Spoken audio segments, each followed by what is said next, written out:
মাত্রাতিরিক্ত বর্জ্য পদার্থ যদি পরিবেশে মিশে যায় এবং মানুষ, প্রাণী আর উদ্ভিদকুলের ক্ষতি সাধন করে, তবে তাকে আমরা পরিবেশ দূষণ বলতে পারি।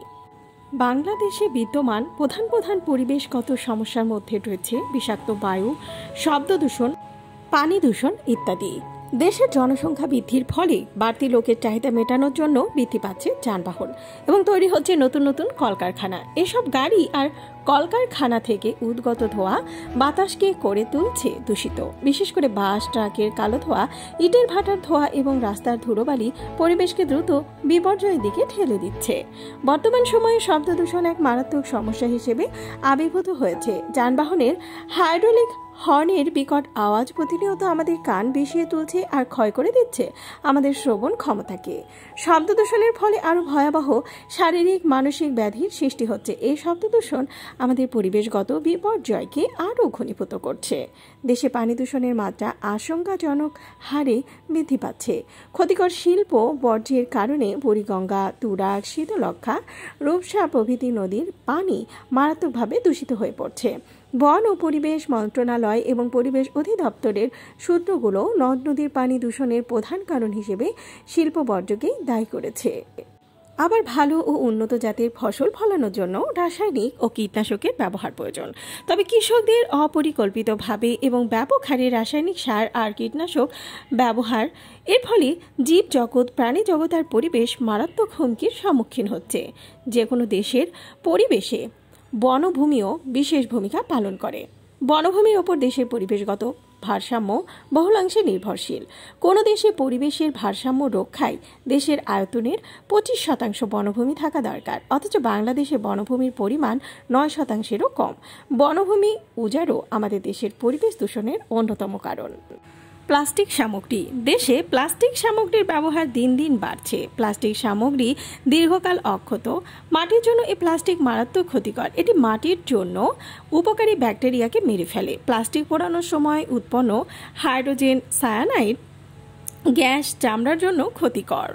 বাংলাদেশে বিভিন্ন ধরনের পলিথিনের ব্যবহার দিন দিন বৃদ্ধি পাচ্ছে। 80 দশকের গোড়ার দিকে এই বিপজ্জনক দ্রব্যাদি যাত্রা শুরু করে এদেশে।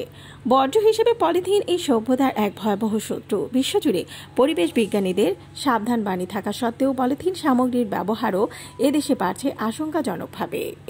জনসংখ্যার আধিক্য পরিবেশের ওপর মারাত্মক প্রভাব ফেলে, কেননা অপরিকল্পিতভাবে জনসংখ্যা বৃদ্ধি পেলে অন্ন, বস্ত্র, শিক্ষা আর চিকিৎসা ক্ষেত্রে সংকট দেখা দেয়। ফলে স্বাভাবিকভাবেই পরিবেশ দূষিত হয়। ক্রমবর্ধমান মানুষের চাপ একটি লোকালয়ের প্রকৃতি ও পরিবেশকে কতটা বিপন্ন করতে পারে তার উজ্জ্বল দৃষ্টান্ত ঢাকা শহর। প্রাকৃতিক দুর্যোগের প্রভাব। বাংলাদেশ প্রাকৃতিক দুর্যোগ প্রবণ একটি দেশ। এখানে প্রায় প্রতি বছরই নানা ধরনের ভারসাম্য মারাত্মকভাবে ব্যাহত হয়। সিডরের কারণে সুন্দরবনের গাছপালা নষ্ট হয়, ফলে পরিবেশ বিপর্যয়ের সম্মুখীন প্রাকৃতিক দুর্যোগ দেখা দেয়, যেমন বন্যা, খরা, জলোচ্ছ্বাস, ঘূর্ণিঝড় প্রভৃতি। বৈশ্বিক উষ্ণতা। গ্রিনহাউস গ্যাস নির্গমনের ফলে ভূপৃষ্ঠের উপরিভাগে অবস্থিত ওজোন স্তর ছিদ্র হয়ে সূর্যের আর্ক ও তেজস্ক্রিয় বেগুনি রশ্মি পৃথিবীর পৃষ্ঠে বিনা বাধায় পতিত হচ্ছে, আর ধূলি, কার্বন ও অন্যান্য গ্যাসীয় পদার্থের সাথে ভূপৃষ্ঠে অধিক তাপ আটকা পড়ছে, যার ফলে পৃথিবী পৃষ্ঠের তাপ বৃদ্ধি পাচ্ছে। ফলশ্রুতিতে 2 মেরু ও হিমালয় পর্বতশৃঙ্গে জমাট বাঁধা বরফ গলতে শুরু করেছে। এতে পরিবেশের চরম বিপর্যয় হবে। আর্সেনিক। আরেকটি ভয়াবহ পরিবেশগত সমস্যা হচ্ছে ভূগর্ভস্থ পানিতে। দেখা গেছে বাংলাদেশের 64টি জেলার মধ্যে 7টি জেলার পানিতে আর্সেনিকের মাত্রা WHO স্বীকৃত মাত্রার 0.05 মিলিগ্রাম বা লিটার থেকে অধিক। 1998 সালের জুন মাসের একটি রিপোর্ট অনুযায়ী বাংলাদেশে প্রায় 2.20 লক্ষ আর্সেনিক দূষণে আক্রান্ত। ভিডিওটি ভালো লাগলে চ্যানেলটিকে সাবস্ক্রাইব করুন আর পাশে থাকা বেল আইকনে ক্লিক করে দিন, তাহলে পরবর্তী ভিডিও আপলোড করার সাথে সাথেই আপনার কাছে পৌঁছে যাবে।